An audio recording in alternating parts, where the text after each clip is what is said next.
Welcome to Questions from the Closet. I'm Charlie Bird. And I'm Ben Shalom. Each episode, we discuss a question that we're commonly asked as LGBTQ plus Latter-day Saints. We're not trying to answer this question or come to a consensus, but simply sharing our perspectives. Today's question is, how can I comfortably talk about sex? So Charlie and I are not terribly diverse, and we share many opinions and life experiences. For example, we both went to parties on Halloween. However, there are some pretty big differences. For example, I went to a Halloween party, and Ben apparently went to a Christmas party. I did go to a Christmas party.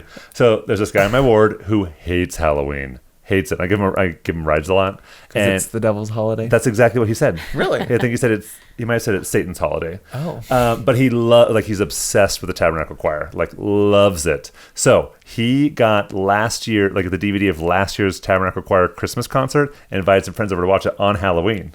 And you decided to go. Well, he invited me, so I went, and he had pizza, and it was actually kind of cute. He didn't have a TV, so he put his laptop on the kitchen table. Then we all sat around the table and watched it. I only stayed for an hour. This man would not like that I dressed up as the Lord of the Dead.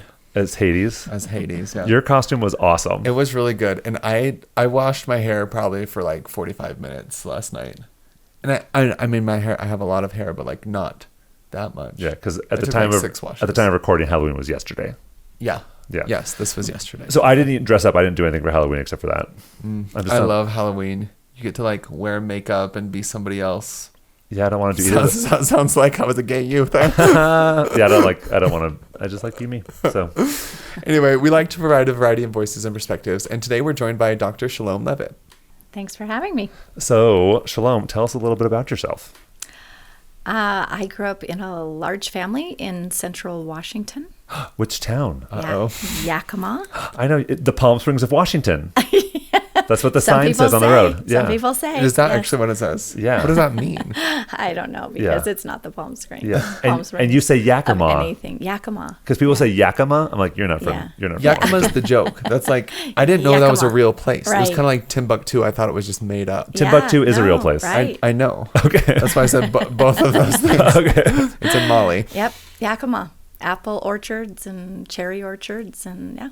And Lovely. So, yeah, I just grew up a farm girl and came to BYU, went to law school. That's where I met my husband. And we got married after our first year of law school. And we have a whole crew of kids. Nice. How many kids? 9. That's Wow. That's a lot of kids. That's amazing. Yeah. And tell us what you do now. So I am a professor in the School of Family Life at BYU, and I teach and research healthy sex. And my focus is really on how being mindful, slowing the process of sex down, and being a little more aware of the moment and less judgmental of ourselves can actually improve people's experience. Do people find it surprising that you teach that at BYU? Yeah, all the time. I'm kind of careful, who I'm with, how much detail I give them about what I study and what I teach, because some people you just know, and it's been my experience, it really is too much for them to converse on, and so I'll just say, I just teach in the School of Family Life, right, and leave it at that. How did you go from being a lawyer to being a sexpert? It's a good question. That's my dad joke. It's a good one. I was actually practicing law over in Eastern Europe and in Ukraine. Our family was living there. Who are you? And I just started noticing families. And at that time, Ukraine had the highest divorce rate in the world. It was 60%. It's come down since then. But I just thought, when we move back to the States, I'm gonna see if I can figure something out. So I might take a class. And I just kind of made this. More than one class. Yeah, I kind of made this little diversion, and I'm still on it. So yeah. Wow. Well, who cares about talking about sex? Let's just hear more about you and your fascinating life. Yeah, not that fascinating, but yeah, I mean, we've done some fun things. So you kind of hinted at the discomfort some people have talking about sex already, and saying that sometimes you don't disclose your full job to people. Tell me a little bit more about that. Yeah, part of my philosophy is that sex really needs to be talked about in a comfortable setting. We have to ease into it. When we kind of blast somebody with the topic, their cortisol levels just go up, and no learning takes place when we're highly stressed. So whether we're talking to our children or our spouse or whoever, for me, my class, I want to make sure that it's a really comfortable setting. So if I can sense that someone's already putting up walls, I'll kind of go back to the advice I give my students when they get so jazzed about knowing about sex and they're like, how can we tell everybody about this? I say, you have to be a gentle teacher. So you have to take people where they're at and then kind of bring them along. So where do you think that discomfort comes from? I think it comes from a number of places. I mean, I think we're socialized to be a little uncomfortable about it. It's interesting because we kind of have the extremes in our culture where we either just never talk about it and it's kind of a taboo topic, or the other extreme, we're like silly and rude and make jokes about it. Mm-hmm. So I think that we learn to be uncomfortable about it, right? If we were taught from the very beginning that this is just a fine, comfortable topic to talk about your body and, this experience of being a sexual being, I think it would be a very different world. Mm-hmm. So one of the questions we get a lot is people are concerned about their kids learning about sex from their peers at school, or like some crazy teachers who are telling their kids things. What would you say to a parent who's concerned about what their kids are learning about sex at school or from peers?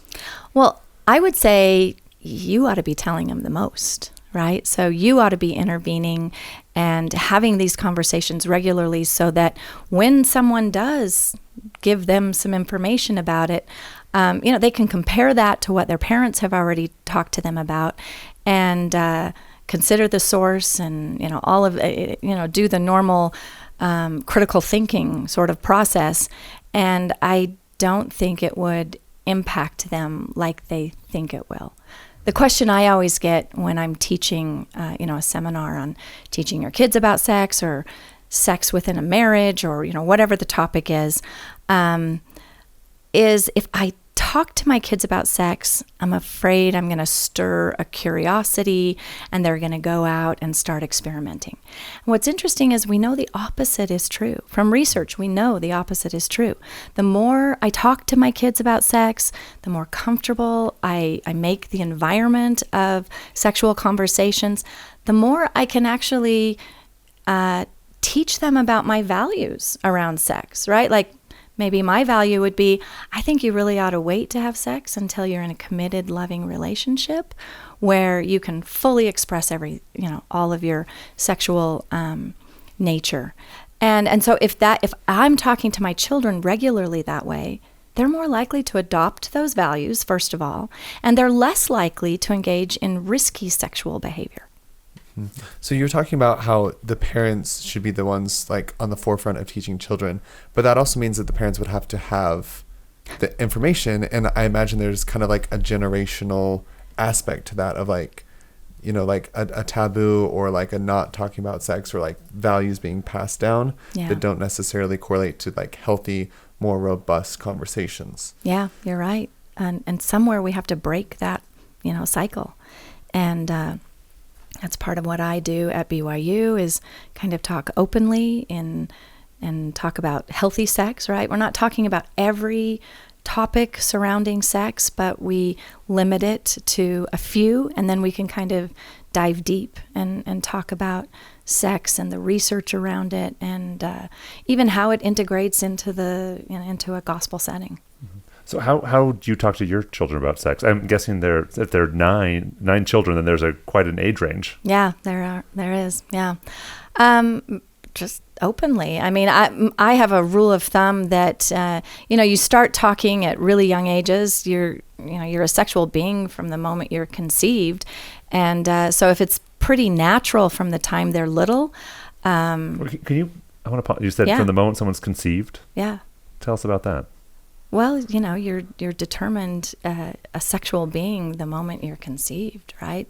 And it starts developing slowly, right? And then once you're, born and being socialized, you start to take on attitudes of those around you. Do we talk shamefully about a body? Do we call different body parts silly names, or are we respectful and, use the right terminology? Those simple little attitudes kind of start a child off in how they feel about their body. And so, like, I have teenagers, I have a 5-year-old, I have married children.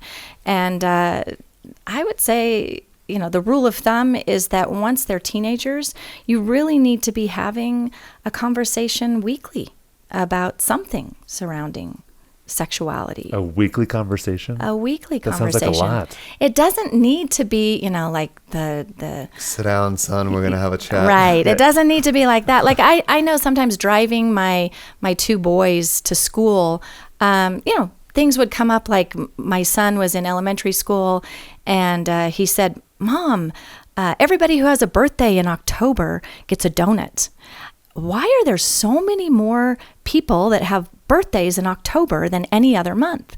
And so that kind of led into a conversation about contraception and all sorts of things. And so there's ways for us to make it natural, and you don't have to force a conversation like you're saying, oh, let's sit down and have this uncomfortable conversation about some topic of sex. Just when it comes up naturally. Just, it can come up naturally. It's interesting. I noticed that you were talking about like silly names, and I was thinking about other body parts, and like most of the time, like an arm is an arm and a hand is a hand. Right. And, like, we call things, but I never noticed like how many like silly or different or like jargon words there are for like, genitals. Yeah.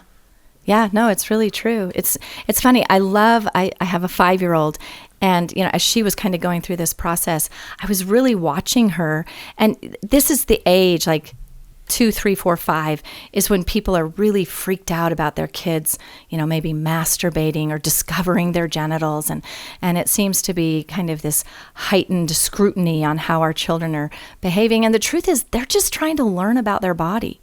Like my daughter, she was maybe 3, and she discovered that she had an elbow, right? And that it had a name. And so for like a week, she was going around the house pointing to her elbow, just saying, elbow, elbow. And, that's just how she learned to get comfortable with that part of who she was. And so the same would be true for their genitals. And unfortunately, that's when we start to kind of slap their hand away and shame them a little bit about even noticing that they have genitals. Mm-hmm. Well, as you're talking about that, I'm thinking of Freud's psychosexual stages of development. And granted, like, this isn't like the forefront, but it was like this early research that says, like, if you, in this age range, I think it was like from like 6 to 11 or something. Okay, yeah. I don't remember. I have to look it up. I should know because I just took the exam a few weeks ago. But like, if kids are shamed as they're learning about their genitals, then like Freud, the researcher, said there'd be a hyperfixation on that, and it would lead to like issues later down the road. And so I just love the idea of like removing the aspect of shame on something, and as you normalize it, it doesn't become like this huge thing. It becomes a more healthy, organic, natural part of somebody's experience. Mm-hmm. Yeah. Yeah. So what do you say to a kid who, like, if you have a child who you notice masturbating, like what does the research say that someone should do to discuss that? Depending on the age, but usually it's when they're 2, 3, 4 is when they, discover their genitals and, touch them, and maybe it creates a sensation. And so they're just noticing that. Just like anything else at that age, the best way to, make sure they're not obsessing on something is to just distract them, right? And say, oh, I noticed you just discovered your penis. Well, great. And now let's wash your hair. Or, if they're in the tub, let's, go play with this toy. And it doesn't have to be such a big to-do. We just need to make it natural, just like anything else. But a lot of times they really are just trying to figure it out. And we put these motives on them like, they're already a sexual deviant, and that's really troubling. I obviously don't have kids. Right. But I've been watching the way my sisters have raised their kids, and I think they do a fabulous job. And I was, kind of like questioning them, like, what do you do when like difficult things come up? And they said, usually if if my child has a question about something, it means they're old enough to get some sort of information about it. Like they're thinking about it. There's a question. That's the time to introduce some sort of an answer. And I thought that was fantastic. Yeah, you know, it is. To not make it something like, because you know, like if there's like a room that says like restricted access, you're like, oh, I want to know what's in that in that room. What's behind the red door? Exactly. You know, that's and so they just kind of like give age appropriate information in like words that they can understand. Yeah, I mean, that's the perfect answer. At that age, that's what you want to do. Just keep answering their questions in the simplest way possible. And if they keep asking, you keep answering. And truthfully, children who are 4, 5, 6, they may not be ready for a full conversation about sexual intercourse and what, you know, sexual development is going to look like.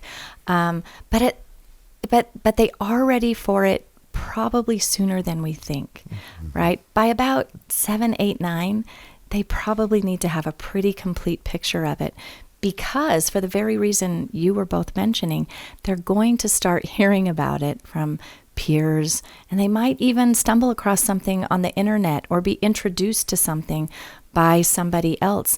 And so if we've given them kind of this healthy, happy, loving, like sex is powerful, sex is wonderful, it's a beautiful part of who you are. If we've given them that perspective on sex, and then they're introduced to something that kind of demeans or makes it a little crude, they're more likely to be able to compare it to how they felt when their parents were talking to them about it. And then we're less likely to take on unhealthy attitudes towards sex. Yeah. I'm wondering, is there any research on the average age of like first pornography exposure? Yeah. We know for boys, it's about age 8. Okay. Which is pretty that's young. young. That's so young. That's like... Right. And that then feels very young. It's very young, right? And that's the average age. And what are the normal methods of exposure? Like someone showing them I don't know that. I mean, I think some may stumble across it, but I think some are introduced by peers and, you know, so who knows? Yeah. We all know there's a variety of ways to. Yeah. So these are children with exposure to, like, with the ability, or like, I don't know if I want to say the word risk, but of exposure towards, you know, sexually explicit content. And I'm just thinking, like, I mean, I don't have kids, but like my nieces and nephews, if they were to stumble upon something like that, I would want them to say something, you know, like have a trusted adult, whether the parents or me as an uncle, like be able to talk about that and not have it be something that they feel like ashamed of or bad about, that they hold secret. Right. Because I feel like it just, like, so much of the power and like the destructive power of when sexually explicit content is destructive comes from the secrecy of it. Yeah. The hiding. That's right. And that's another really nice thing, that if we've kept this open, comfortable conversation going about our bodies, about sexuality, then when they are exposed, they're more likely to come and talk to us and say, wow, I just saw this, or, you know, I want to tell you something that I've been carrying for a while, right? So there is where we've opened up this avenue for them to actually release any stress or struggle that they're having. So, you know, we're talking about children, raising children is all great stuff. We don't have children. So, but, as we were talking about this, I was thinking about like my own experiences, like talking about sex. And I recently I was on a plane, and one of the movies you could watch was the 40-year-old Virgin. I was like, ooh, that hits a little close to home, because I'm almost 39. So how do you like talk about sex with people who have like chosen to live a life where they're not going to be in a sexual relationship? Well, you know, you're still sexual, right? And so you still need to know about yourself and feel good about your sexuality. Just because you're making a choice doesn't change the fact that that is still part of who you are and how you feel and how you respond. And so, you know, and here is where I would really talk about mindfulness. I really, in my class, I really like to emphasize the fact that we don't have to be driven by our sexuality, but it certainly is a part of us. And so learning to sit with our sexuality and even sit with arousal at times and just notice, this is arousal. And, kind of look at the pattern of how it kind of increases and then decreases. And usually, we know most emotions take about 10 minutes to kind of play out if we're not feeding them. Mm-hmm. And so it's kind of, it's a really good practice for people, whether you are acting on your sexuality or not. It's a good practice for you to sit with it, to just kind of think about it, accept it, like embrace it, right? This is what I feel. Yeah. So you're saying if mindfulness being not starving that emotion, but also not feeding it, and just right, just being noticing right there it. with it. Yeah, exactly. Just noticing it. And I generally describe it as just sitting with it. Can I just sit here and notice, okay, I'm feeling arousal. This is what I'm feeling in my body. These are the kinds of thoughts it creates in my mind. Interesting, right? And that's, that's about as far as you take it. And then just focus on your breathing, focus on just being present in the moment. Yeah, 'cause we've gotten a lot of questions submitted from people who are like, I'm active in the church, I'm not pursuing a relationship, but how do I deal with all of these urges? Yeah. How do I deal with my sexuality and being a sexual being? And what you're saying is notice that, honor that, and name it. Yeah. I mean, it is God designed, right? And so it is just something we should honor and learn from, right? What you thinking about, Ben? Yeah. Looks like you have a thought. As you were talking just now, you're what do we honor these feelings, we notice them, we learn from them. I was trying to think what have I learned from arousal? What have you learned? I don't know. I'm not sure. That's something I need to chew on a little bit. Yeah. I mean, do you know how long it lasts? Do you know what it kind of, makes you feel? Both physically, emotionally, all of those things are things. I mean, that's what's so cool about mindfulness is you become more aware of the details, and then you're able to kind of be this observer of what your experience is. Mm-hmm. You don't have to get down in the raging water of your emotions or whatever it is you're experiencing. You can kind of stay on the bank and just say, I'm noticing this is how my body responds quite naturally without any provocation or, and I just need to know that. Mm-hmm. Yeah. I feel like growing up in the church, sex was, obviously kind of talked to, it's something, it's a slippery slope. It's something bad. It's something to not talk about or think about or go until the minute there's heterosexual marriage, and then it's beautiful, divine, virtuous. It's a big switch. Well, in fact, it's even more than that, right? It's anything goes, or some sort of switch has flipped, and now you should be knowledgeable and willing, and all of these things. So how I don't know. You want to speak to that at all? Yeah, how unhealthy that is. Sure. Yeah. Yeah. I mean, there is not a switch that we're flipping. In fact, we know from research, even research within our church, sample, we're doing some damage by not just addressing sexuality in a healthy way. And I'm not saying in a way that encourages you to go outside the bounds of what has been established in the gospel. I'm saying just talk about it in a way that we know that God designed us this way, that it's something we can honor. We can certainly learn self-mastery. There's lots of, positives and negatives that we can talk about, and make sure that our children feel comfortable and that we feel comfortable. I say children because so often as adults, we want to just talk about kids like it's these kids who don't know. But all the adults have a healthy experience with sexuality. Yeah. But the truth is, if we were all healthy, then our kids wouldn't be clueless and feeling uncomfortable about sex. But so we need to learn to talk about sex, our own development, our own feelings about it, and then within relationships, what that means within our relationship. Yeah, this is really interesting because you've gotten me to think about something I've never really thought about before. Okay. And because just this happens, I think every semester I get this this flyer in my BYU mailbox. It's like, come to this workshop on like healthy sexuality or like mindfulness in marriage. I'm like recycle. You know, that was my class. I was gonna say it's probably your class. I was like, well, I'm not married. This doesn't apply to me. But you know, I think, well, I'm not married, and so perhaps the principles of the class wouldn't super apply. But what you're saying, like right now, is really impacting me. Like this idea of like understanding and like sitting with those feelings and like letting them teach you. Yeah. Because you asked me, Charlie, like what have I learned from like being mindful about being aroused, and like the only thing that's like come to mind so far is like I love clever humor, and like, sorry, that's so weird to say. That's not weird to say. This is an uncomfortable thing to say. It's yeah. okay to talk about that. Yeah, and just like that's one of the ways I connect with people, like people who are like really clever and witty. Yeah. And that's something that like, yeah. Yeah. I don't want to say any more about it. It's though. arousing to you. Yeah. That's so embarrassed.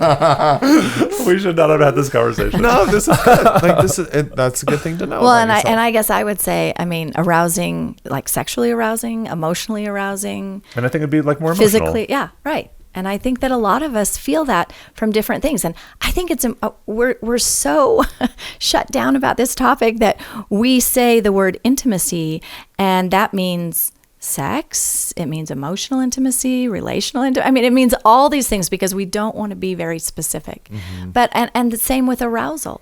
Arousal comes in all forms, and yet we just arousal, bad word. I'm not going to talk about it. Mm-hmm. Yeah. And I've known this for a while, but like I have a very like unhealthy view of my sexuality. Because I've just like, it's never been okay. And then I've never been able to like do anything with it. And this is something I definitely will like want to work on and like really be more mindful about. Maybe I should take your class. Yeah, I would love it. I think half of my class is single and half is married. And so our conversation kind of, ping pongs between the two different settings. But in reality, so much of it is the same, right? How I think about myself, whether I'm single or married, really doesn't matter, right? How I approach this whole topic, my attitudes, how I feel about my body, which is so interesting because, so many of us have such a negative body image, and that impacts our sexuality. Ben, can I ask you a question? Yes. As you're kind of on the hot seat.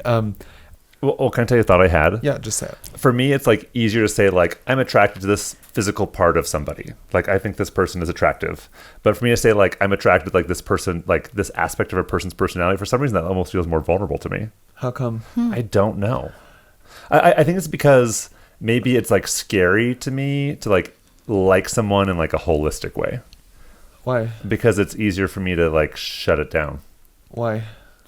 Because that's what I'm supposed to do, it feels like, Why?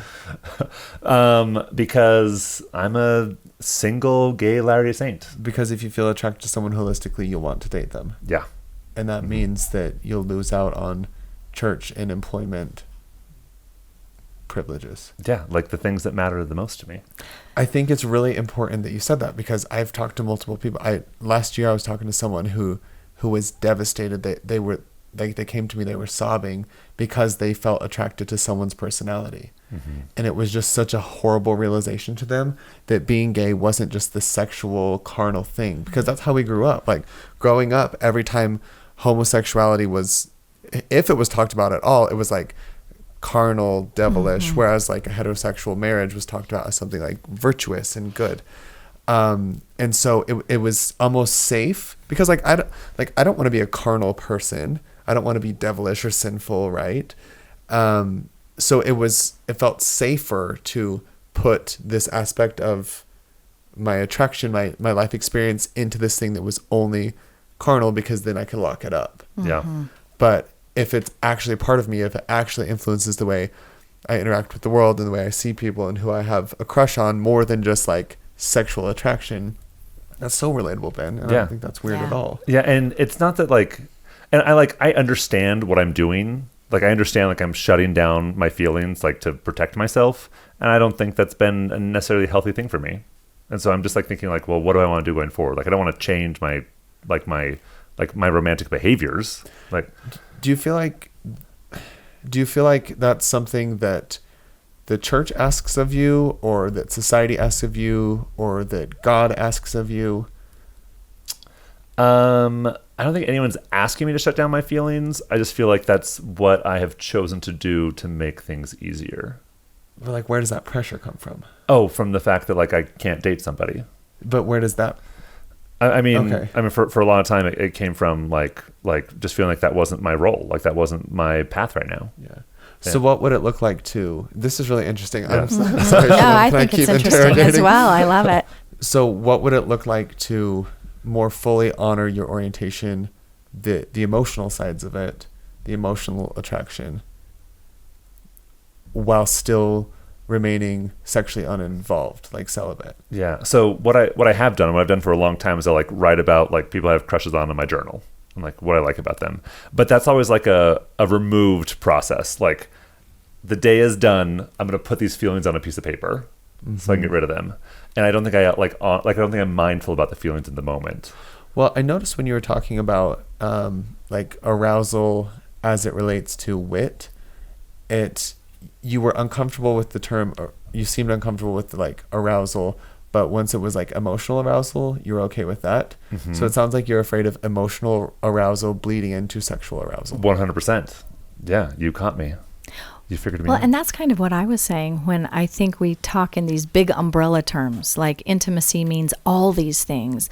And so it's not easy for you to be emotionally intimate with someone because you fear it might lead to sexual intimacy. Yeah. And so you're tamping down even the the friendship or the experience of emotional intimacy with somebody. That's 100% what's happening. And that sounds terrible, but that's what I'm doing. Well, it sounds is that? real. I Yeah. think. Yeah. What sounds terrible about it? Just like the idea that I like try and like turn off or turn down feelings, you know? And I mean, I'm not sure, like, I don't know like how I want to do that going, like, because I'm not trying to date somebody, but I had this experience, and maybe we'll cut this out, Mike. I had this experience over the summer where I was like, this guy was visiting from out of town who I'd never met before. We like got lunch and it was really fun. And then I was talking to some friends. I was like, yeah, I'd love to go on another date. I was like, oh, that felt like a date. Like I didn't mean that to happen. It just, Because it ain't bad. yeah, but he was really clever and funny. And we He really was very connected. cute too. I've seen a picture of him. He was very cute. But just like, and I was like, bah, that's got to stop, you know? And so, Well, isn't repression the main and only coping mechanism of growing up gay in the church? Like it's the only approach that keeps you, quote unquote, safe. Because Yeah. it's almost like I growing up looked at it as, I'm gonna repress, and if it like shuts down my personality or my, emotions, like whatever, like sacrifice myself, because that keeps me safe from sin. yeah, definitely. And I've noticed like I flirt a lot with like women and straight guys Yeah. because I like that. I like to do that, but I can't flirt with a gay guy. Because it might lead to emotional arousal that would lead to sexual desire. Yeah, but I'm like a naturally pretty flirty person. And so I do that. Yeah. Like I'll like sometimes like we'll flirt. And It's very one-sided. well, with Ryan, because I know like nothing's gonna happen, but I do like change I do change my behavior because I don't want to have those feelings. And yeah, what does that feel like? Like admitting it? Because it seems like that you do this. Yeah, I feel like most people know they do this, but like saying it right now to us and to like public. oh. It's honestly kind of embarrassing. And like my fear like right now, like as I think of people listening to this, is like people are gonna pity me. Yeah. I don't want people to pity me because like I use the word repression, or I would say I like to try and turn off part of myself. But it's not like my life in general is bad, but I think there's this thing I could be doing better. Like, and I'm not saying like change any of my behaviors, but just like you were saying, Shalom, like being more mindful about the experience and like why I'm making the choice. Like I can keep making the same choices, but I want to be aware of those choices that I'm making and be making them in a mindful way.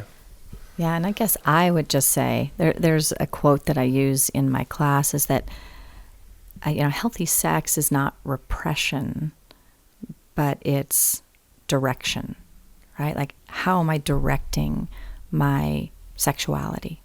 And that takes the power back to yourself. It's not just tamping it down and denying that this is a part of me. Instead, it's using it very intentionally.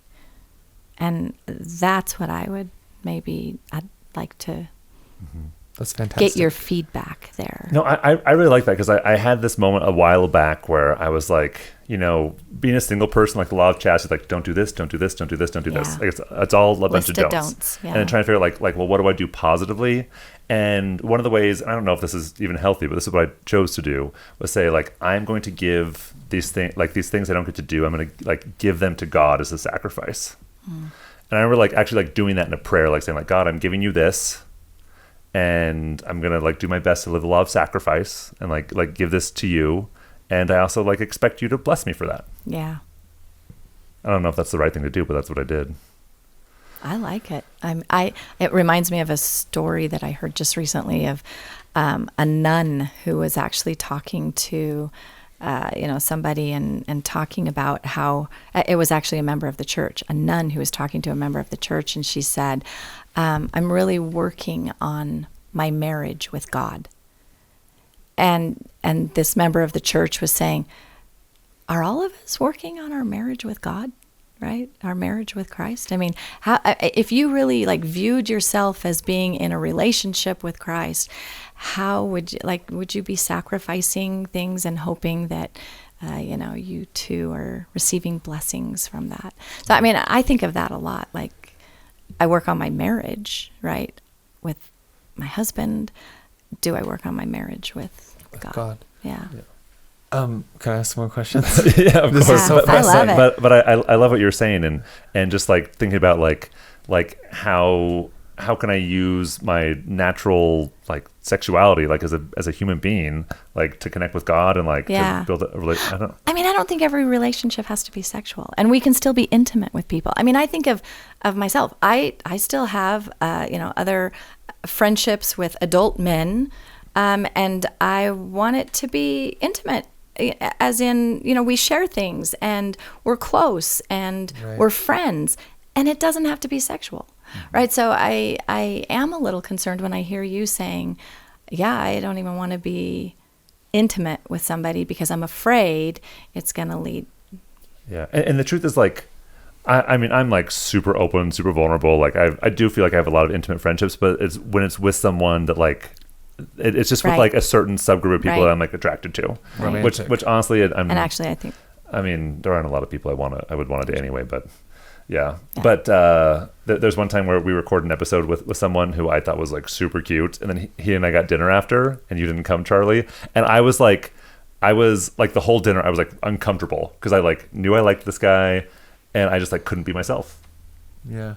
And I remember telling you about that after. Yeah. Yeah, that was quite a while ago. But yeah, I think when there's I wonder if he's listening. I doubt it. I don't think we're his jam.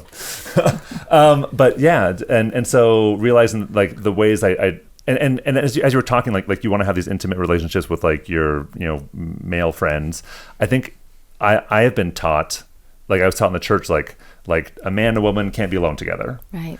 Because it might lead to sex. And I think there's this thing like ingrained in me, like if you get close to people, you're gonna have sex with them. Have sex with them. Yeah, we do have that attitude, and it is problematic. And we don't have to sexualize every relationship, and yet we do, and that's a problem. We sexualize everything, and that's really problematic for our children, and it's really problematic for our own well-being. Definitely. Okay, Charlie, you had something to say. Well, you were talking about like giving like basically your sexual aspects of yourself to God as sacrifice.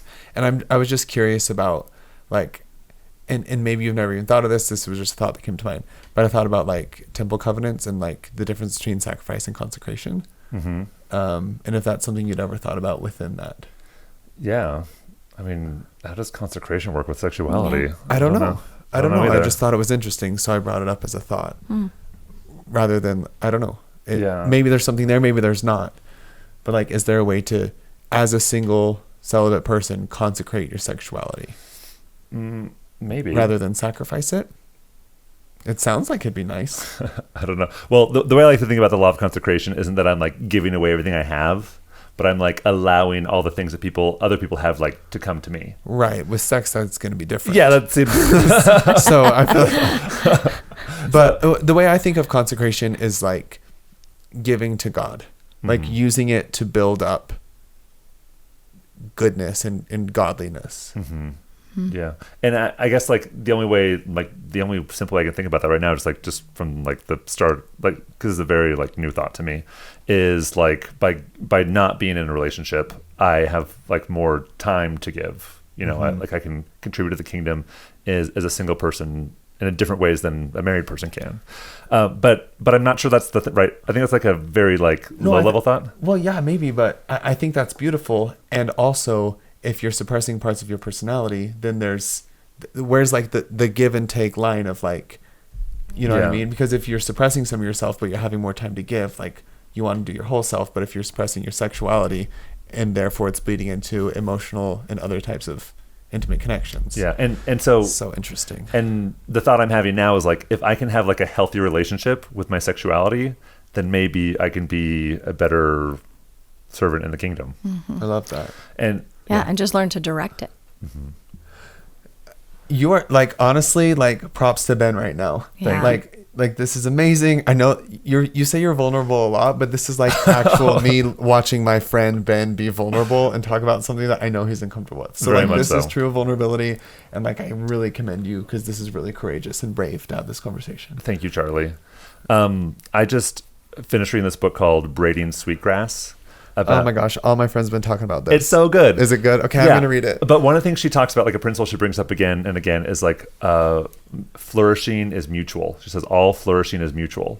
And so if there's like in whatever system we're in, if there's an unhealthy part of it, like we all can't fully flourish. But if we're all fully flourishing, then like if I'm flourishing, the people around me can flourish better. Well, that makes sense within this because like there's this area where you or me or gay individuals aren't flourishing, and it's kind of like reminiscent of some of these bigger cultural issues that are impacting the way we talk about sex and the way we view our bodies and sexual connections at large in our church culture.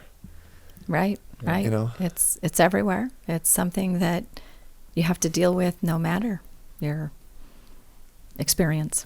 Yeah. And I don't like have an answer for like what I'm going to do. Like haven't figured this all out, but I'm going to do a lot of praying and pondering about like how to be more mindful. Yeah. And how to like honor my natural desire for intimacy, but also like within the bounds that the Lord has set. Right. Could you say your like direction thing again? Like what was that? Yeah, so healthy sexuality isn't repression, it's direction. I love that. And it reminded me of like values-based living versus fear-based living. Yeah. And it seems like repression is fear-based because it's like if I repress this, then I'm scared to sin, I'm scared to, you know, like fall away from the church or be viewed differently. Right. So I'm going to repress sexuality versus my values tell me that this is what this is what I value, this is what I want about life, and that informs what I'm doing with my sexuality. Yeah. That feels like such a powerful switch. Yeah, I mean, and it's kind of based on, and I can't remember the guy who said this now, but it was in essence, you know, my Christianity doesn't have to weigh me down and be a weight or burden on my shoulders. It actually can give me wings if I really understand my Christianity. That's fantastic. Yeah. I would just say this is just like a lot for me. I know. Are we comfortably talking about sex? No, this has been really, really good. You've been really vulnerable. Yeah, you have. But I just had this thought last week that like 20 years from now, I'm like listening back on all these conversations that we had with our friends. It's like be so grateful they happened. Yeah. I'm sure this is one of those conversations I'll be grateful for. Yeah, keep telling yourself that. So, can we talk about like the discomfort too? And I'm speaking from a place of privilege here because I'm not the one on blast uncomfortably about sexuality. No, you're fine. Let's keep going. No, well, because so my final semester of my graduate program, I took a course on sex therapy. Mm-hmm. And I think the professor just did such a fantastic job. And she actually ended up doing a thing where we could write anonymous questions on note cards, and everyone was asking about themselves, right? We're not asking for future clients. It's like, I have a friend. Well, and so that's exactly what happened. This one of the girls in my cohort raised her hand, and she's like, so I have a friend who was telling me that this happens, and they were discussing it, and it was like deemed kind of not a normal thing. It was like, is this normal? And the professor was like, I've never really heard of that in my work or in all of my research. And she was like, so that's actually my husband. And then she was like, okay, maybe you should go to a doctor.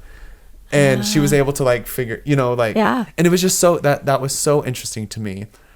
For I have a friend, because it's embarrassing to bring this up, saying, is this normal? Because this is what we do intimately. And these are adults. Right? And sex is intimate, right? It is. Yeah. I think some of the secrecy comes from like, it seems to me like, granted, I don't know how much either. The two virgins talking about sex. It's okay, Shalom's got 9 kids. She can tell the difference. But it seems like, like if I have a sacred experience or like a beautiful moment, I'm not going to just like talk about that with everyone, right? So there's like the sacredness to it, which I think kind of pulls into secrecy. But this woman was wondering like, is this normal? Right. I can't talk about it. And then it was actually her. So that there's like that discomfort there. Yep. Yeah. How do we get people comfortable bringing it up? I think we just start setting an example of one person being comfortable can change a whole crowd. I watch it on the first day of my class. When I walk in and, everyone's uncomfortable, I say, let's make sure you're in the right class because we're going to talk about some things. And, I think it's important that we just, like for me as the instructor, that I'm vulnerable, that I let them know that I'm not perfect. I know a lot because I'm a researcher and this is what I do, but this is hard for all of us to be vulnerable. It's really tricky to like show someone this soft underbelly that we know we're going to be judged for, and it's pretty tender, and you could not like me and reject me. Hopefully I'm received with love, but that's a risk. I don't know that will happen. And so whether we're in a marriage or a friendship or whatever it is, taking that step to be so vulnerable is scary for us. And so most of us just shut it down. We avoid it. Mm-hmm. Yeah, because people can have comments. People can make fun of you. Yes. Maybe that's informed by us judging ourselves because of it too. Sure. Yeah. Mm-hmm. And yet I think that's what kind of discloses and creates this connection when I tell you something about myself that I'm worried about or feel insecure about, your tendency is to like actually connect with me more, which it seems so, contrary to what we believe, but it creates intimacy, right? I talk about conflict, if we're talking about, a struggle that somebody's having with another person, conflict is actually the opportunity for intimacy. That's where we actually learn about someone, is when we disagree on something and we can sit with it, we can be patient enough, tolerant enough that we like dig down to something deeper, and then it's like, wow, now we're kind of close. It seems like this idea that like education or proximity to something creates a problem is really prevalent. And that, so we were just like, you were saying, like parents are afraid that if they teach their kids too much about sex, it's going to lead to curiosity. Right. And honestly, that kind of felt kind of like a mirror to what you were saying, is if I understand my sexuality or like accept it more, that's going to lead me to, actions that don't fall in line with my values. Definitely. Or with my goals. Yeah. Or if not just actions, like heartache. Ooh, tell me about that. Well, if I don't like someone, then my heart won't get broken. Oh. Yeah. Yeah. That's hard. Mm-hmm. Or you won't have to make the choice to break your heart. Because really, this isn't your heart getting broken. This is you choosing to break your heart to stay in the church. Yeah. Well, no matter what choice I make, my heart's gonna be broken. Well, I'm saying like, yeah, I know, but I'm thinking like in a heartbreak. And most people when they break up, and there's a heartbreak, that's because two people decided, to not be together, or one person, breaks up with the other. But when you're gay in the church, like, you don't want your heart to get broken, and the thing that breaks it is your choice to stay. Yeah. Yeah. And to live within those boundaries. Right. Yeah. Yeah. And so it's just easier not to let myself like anybody. And I'm realizing now, like, as we've been talking, just like all the ways I protect myself, and probably the ways that hasn't been the best. Maybe it has been. Maybe, living in denial can prepare you till you're ready to deal with the thing. Yeah. And maybe now I want to just like be more mindful about it all. Yeah. And like, I like hearing you have compassion for the ways that you're seeing that maybe this isn't the best. Like that's growth. Like, when you know better, you do better. And you have compassion for the you that didn't know better. Yeah. That's so cool. Ben, I'm really proud of you today. Thank you. And Shalom, thank you for facilitating this conversation that was very uncomfortable for me, but very, very good. I thought you were graceful and quite masterful about your vulnerability. So, what do we do? Yeah. So I'm picturing like a listener who's listening to this, and they're like, whether they're married or single or in a same-sex relationship, just wondering, like, there are these things I do that are unhealthy with my sexuality, like maybe ways I'm repressing instead of, what was it? Not repressing, but directing. Or I just haven't been talking about things with my partner, or even acknowledging things myself. What's the next step for somebody?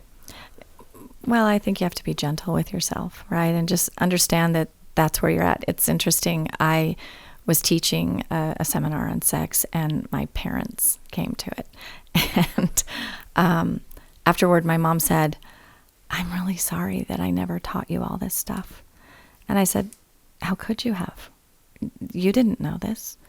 And so we just have to, we are where we are. And so let's just start learning. I mean, take a class that's aligned with your values, that can explore some of these topics about sexuality.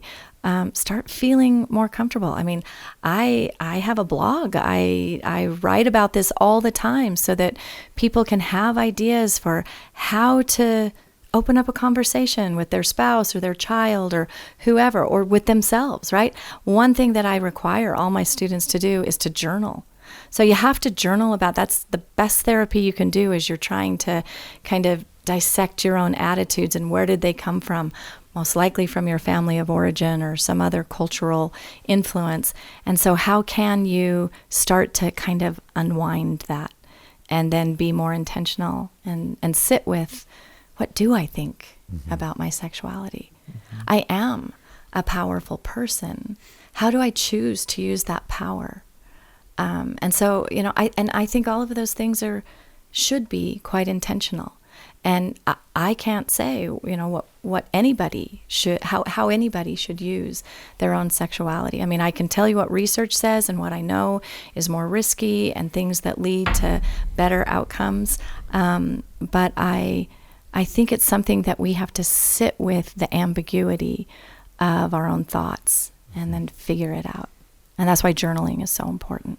Yeah, and that's what I want to take away from this. Like, I'm not sure I necessarily need to like talk more about sex, but I just want to like be like, allow myself to like feel my feelings and be aware of those feelings, and then also like aware of like what I'm doing with them. I love that. Yeah. Speaking of the emails we get, Ben, I'm just gonna bring this up. Okay. I've seen a lot of emails. I do read them sometimes. Do you? Although I never reply. I could do any messages in my life, but a lot of people ask, I don't know, I guess they're asking us because we're like the only people they know, like the research, but a lot of people ask us, like gay closeted members of the church will ask about like masturbation and whether or not we do, or if they can. We don't usually ask if we do. Really? Well, maybe that comes from my Instagram DMs. That probably comes. Like, how are you handling this? Actually, now that you say it, we have gotten emails like that. And so I don't know if that's something that I was like, we will never talk about that ever. But this is one episode where like maybe Dr. Chelom Leavitt could talk about that, so we don't have to. Yeah, I mean, I can talk to the research of it.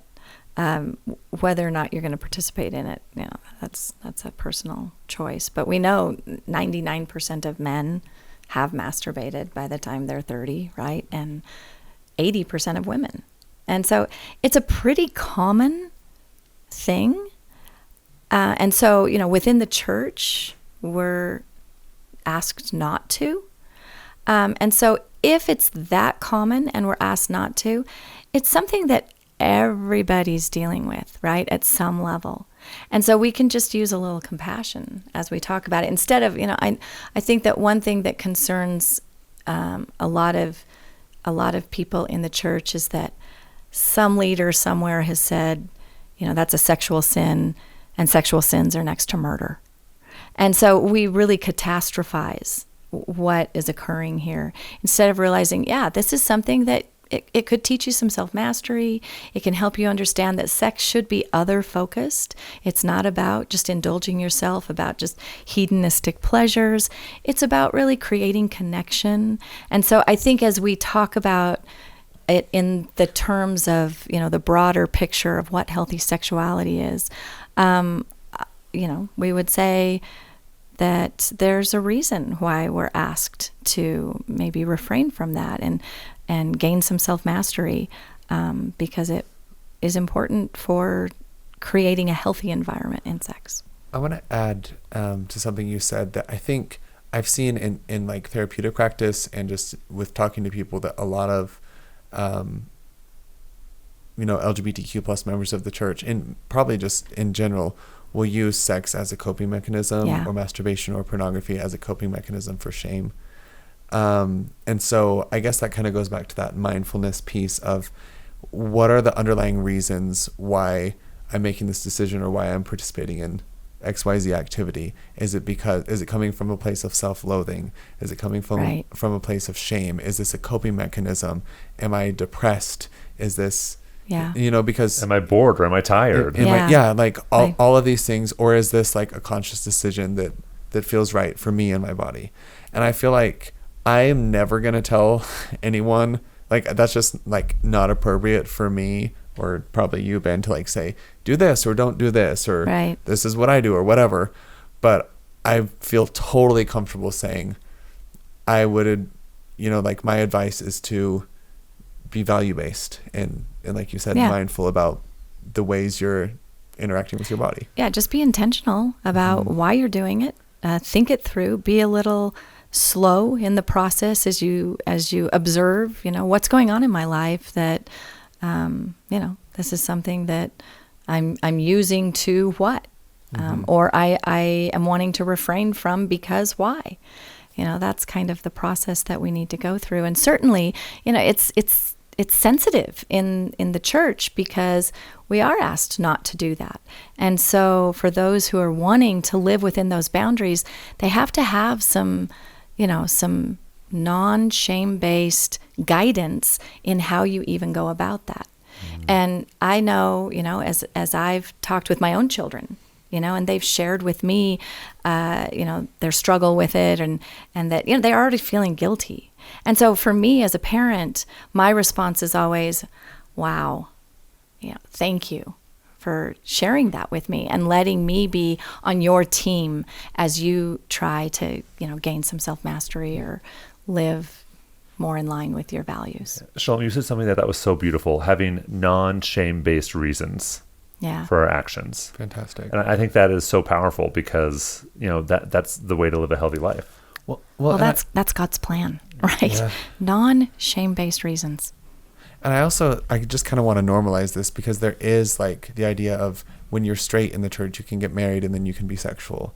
But when you're gay, you can't be sexual. And also you you were talking about being asked to refrain from masturbation. So like if that feels stressful to you, like, of course it does, right? Because it's like there's not an opportunity, Does that make sense? Yeah, like there are these urges that never get expression. Yeah, and so like, what do you do with that? Mm-hmm. What do you do with that, Ben? I've been being mindful about it, Charlie, and honor that I am a sexual being. And even just say that makes me uncomfortable. Yeah. Does it? Yeah, it does. Okay. But I'm going to work on that. Yeah. Interesting, because I've been really uncomfortable when we were talking about people asking about masturbation. That makes me uncomfortable. But saying I'm a sexual being doesn't make me uncomfortable at all. I wonder where what past experiences we've had that makes each of us uncomfortable about different things. Yeah, I don't know, but time to Or get just over certain personalities, right? Just certain personalities are a little more private, a little more, less sharing. So, I mean, that's normal. The first time I talked to one of my children about sex, kind of had the whole conversation with him. When we left, we were done having the conversation. We were going to go get dinner. And he just kind of whispered to me as we walked out, "Can we please never have a conversation like this again?" And you were like, "Nope, every week." And it was like, really, it was like a little flag to me. It was like, oh, he struggles with this. So yeah, we're going to have to kind of pull him along a little bit and help him feel comfortable in his skin, feel comfortable with who he is and how he is a sexual being. So you're saying that the listeners are going to have to talk to me more about my sexuality? With your consent, Ben. Yeah, well, you know what? I mean, there's a scripture I shared with my class today that I really like. It's been a comfort to me until a certain point. And it's all through the Old Testament, and it says in differing ways, it says something like, "I will wait on the Lord." Right? And I like that idea, right? I can wait on the Lord when there's ambiguity in my life. I don't really know the answer to whatever. I can wait on the Lord. But then as I was, I had an experience with one of my children that they were really suffering and really going through just a tough thing. And I realized that it wasn't enough to just wait on the Lord, but I needed to add 2 words to that. And that was, "I will wait on the Lord with you." Right? I will go through whatever your struggle is, whatever your experience is, whatever the ambiguity in your life is. I'll go with that through you. I'll go down in the depths, and we'll face this together. And I have had people who have done that for me in my life, and it makes the world of difference as we're struggling through whatever the topic is, to do that with people. Yeah, thanks for sharing that. Yeah. Well, this was a conversation we had. You know, when you told me this was our topic for the night, I was like, why are we covering that on our podcast? But it worked. It did work. It worked a little. I was like, how are we going to, because we were going to talk about kids with sex. And I was like, how is a gay Mormon podcast talking about, why are we the ones talking with kids with sex? But it turns out there's a lot there. And there's probably a lot more. A lot more, Ben. Oh gosh, you're so cute. This is like I'm seeing you as like a little kid right now. Maybe Charlie's just deflecting. I probably am, but I'm gonna keep deflecting for tonight. Right. Maybe we can do it again next time. Maybe. No, it's fine. But this has been really good for me, and hopefully, the listeners will think about how they can how mindfulness works and all this. And and as we were talking, I remembered a comment Megan Decker made on our podcast a while back where she said that Satan's first commandment is to hide. And yeah, I don't think that's been unhealthy for me. Yeah, I love that. Well, Dr. Chelom Leavitt, thank you so much. Thank you so much. I feel like you're such a we're pleasure. The facilitator. You were. Yeah, and I won't just throw away the flyer the next time I get it. Okay, consider it. You're Come audit my class. That would be super. Thank you for joining us today. If you enjoyed this or other episodes, and we know you have, please consider leaving us a review, following us on Instagram or Facebook at Questions from the Closet, or sharing this podcast with someone you love, but not someone that wants to hear too much about me. And as always, please remember that we do not represent the Church of Jesus Christ of Latter-day Saints or Brigham Young University. And I did not ask that guy on a date. It just felt like a date. My apologies for that. It's okay, man. Okay, we are not trying to be prescriptive or tell anyone what to think or what to do. You heard 3 perspectives, but mostly from one person. And there are many, many more. We encourage you to listen to other voices and hear a wide variety of experiences. If you would like to submit a question or share a comment about today's episode, please do. No, don't. And this is my favorite outro we've ever done. And you can email us at questionsfromthecloset@gmail.com. Until next time.